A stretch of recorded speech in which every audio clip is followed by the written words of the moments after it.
হাতির হানা রুখতে অবৈধভাবে বিদ্যুৎ সংযোগ নিতে গিয়ে দুর্ঘটনা, একে একে প্রাণ যায় এক শিশু সহ 4 জনের। শুক্রবার সন্ধ্যায় জলপাইগুড়ির গাজলডোবা ব্যারেজ সংলগ্ন টাকিমারি এলাকায় এই দুর্ঘটনার পর থেকেই থমথমে গোটা এলাকা। শনিবার মুখ্যমন্ত্রীর নির্দেশে মৃতের পরিবারের সঙ্গে দেখা করেন শিলিগুড়ির মেয়র গৌতম দেব, রাজগঞ্জের বিধায়ক খগেশ্বর রায়। বিদ্যুৎ দপ্তরের আধিকারিকরাও ঘটনাস্থল ঘুরে দেখেন। টাকিমারির পাশেই বৈকুণ্ঠপুরের জঙ্গল। হাতির আনাগোনা এই গ্রামে প্রায় নিত্যদিনের ঘটনা। হাতির হানা থেকে ঘরবাড়ি ফসল রক্ষা করতে এলাকার মানুষজন অবৈধভাবে বিদ্যুতের ব্যবহার করে থাকেন। বিদ্যুৎ বন্টন কোম্পানির জলপাইগুড়ির রিজিওনাল ম্যানেজার সঞ্জয় মণ্ডলের দাবি, এই নিয়ে নিয়মিত সচেতনতার প্রচার করে থাকেন তারা। এই ঘটনার পর পুলিশ এবং বন বিভাগকে সঙ্গে নিয়ে ফের সচেতনতার প্রচারে নামবেন তারা।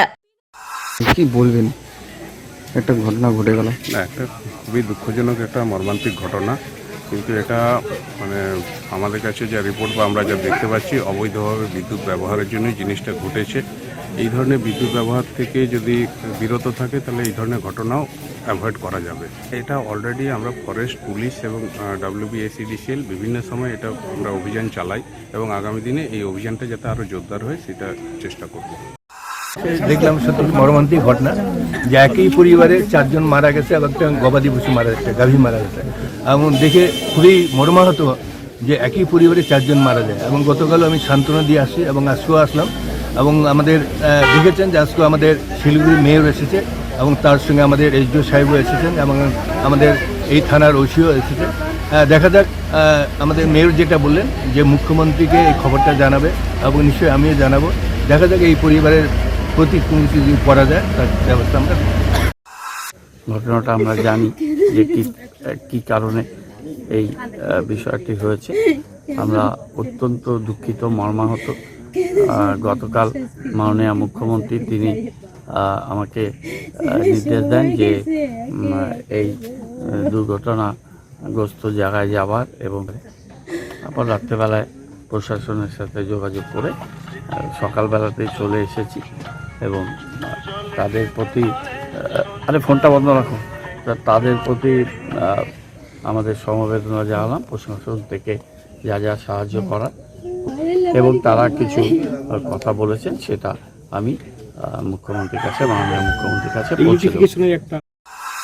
পিনাকি শিলের প্রতিবেদন, CCN তরাইডুয়ার সংবাদ।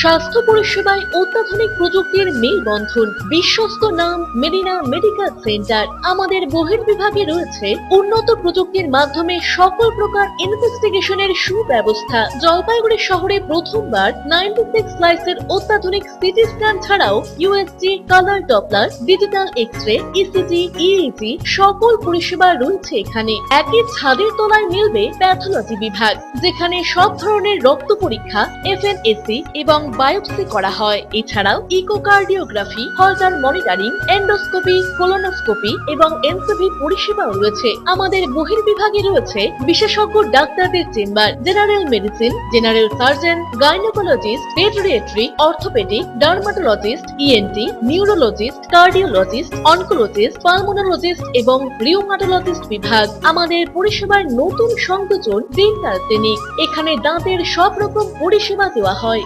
জলপাইগুড়ি শহরে প্রথমবার অত্যাধুনিক মডিউলার OT এবং ওয়েল ইকুইপড ICU পরিষেবা আমরাই নিয়ে এসেছি।